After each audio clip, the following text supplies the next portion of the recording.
সিলেটের ভোলাগঞ্জ পর্যটন এলাকা থেকে চুরি হওয়া সাদা পাথর উদ্ধার করে আগের জায়গায় ফিরিয়ে আনার সিদ্ধান্ত নিয়েছে জেলা প্রশাসন। এর পরপরই অভিযানে নামে যৌথ বাহিনী। বুধবার দিবাগত রাত 12টার পর থেকে ভোলাগঞ্জ সড়কে অভিযান শুরু হয়। রাস্তায় ট্রাক আটকে তল্লাশি করা হয়।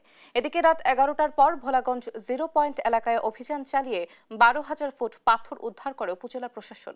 এর আগে বুধবার সন্ধ্যায় সিলেট জেলা ও বিভাগীয় প্রশাসনের এক সভায় জাফলং ইসি এলাকা ও সাদা পাথর এলাকায় 24 ঘণ্টা যৌথ বাহিনীর তদারকি, গোয়াইনঘাট ও কোম্পানিগঞ্জে সার্বক্ষণিক চেকপোস্ট, অবৈধ ক্রসিং মেশিনের বিদ্যুৎ সংযোগ বিচ্ছিন্ন করতে নিয়মিত অভিযান ও পাথর চুরির সঙ্গে জড়িতদের শনাক্ত করে গ্রেপ্তার সহ আইনি ব্যবস্থা নেওয়ার বিষয়ে 5 সিদ্ধান্ত নেওয়া হয়। সিলেট ভোলাগঞ্জ সড়ক অভিযান অব্যাহত রেখেছে যৌথ বাহিনী। এ বিষয়ে বিস্তারিত জানবো আমরা। এই বিষয়ে জানাতে সরাসরি যুক্ত হচ্ছেন সহকর্মী খালেদ আহমেদ। আমরা যুক্ত হচ্ছি। খালেদ, তল্লাশিতে পাথর জব্দের কোনো তথ্য আছে কিনা বিস্তারিত জানাবেন।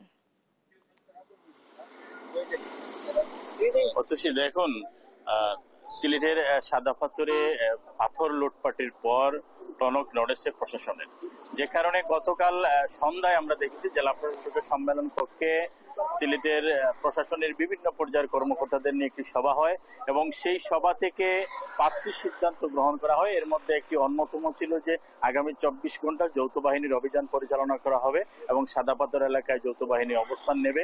এবং তারই অংশ হিসেবে আমরা যেটি দেখলাম, গতকাল রাত 12টার পরই যৌথ বাহিনী সিলেট বিমানবন্দর সড়কে অভিযান পরিচালনা করেছে।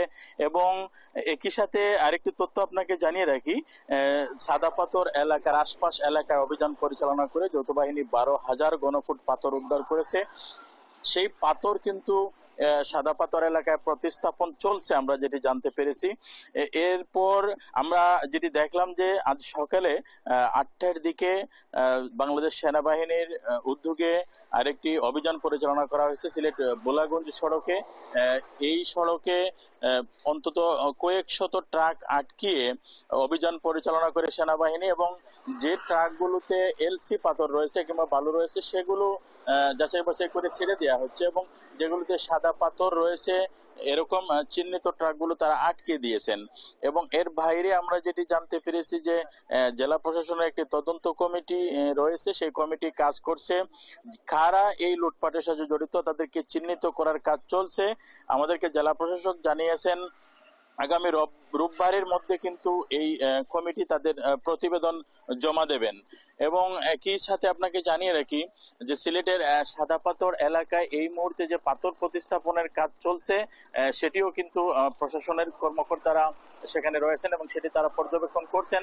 আমরা আশা করছি কিছুক্ষণের মধ্যেই সাদা পাথর এলাকায় গেলে সেই চিত্রটি আমরা দর্শকদের দেখাতে পারবো। তো এই ছিল আমার কাছে সিলেট থেকে সর্বশেষ। খালেদ, ধন্যবাদ আপনাকে। দর্শক, লুট হওয়া সাদা পাথর উদ্ধারে অভিযান করছে যৌথ বাহিনী, সে বিষয়ে সর্বশেষ তথ্য জানাচ্ছিলেন আমাদের সহকর্মী খালেদ।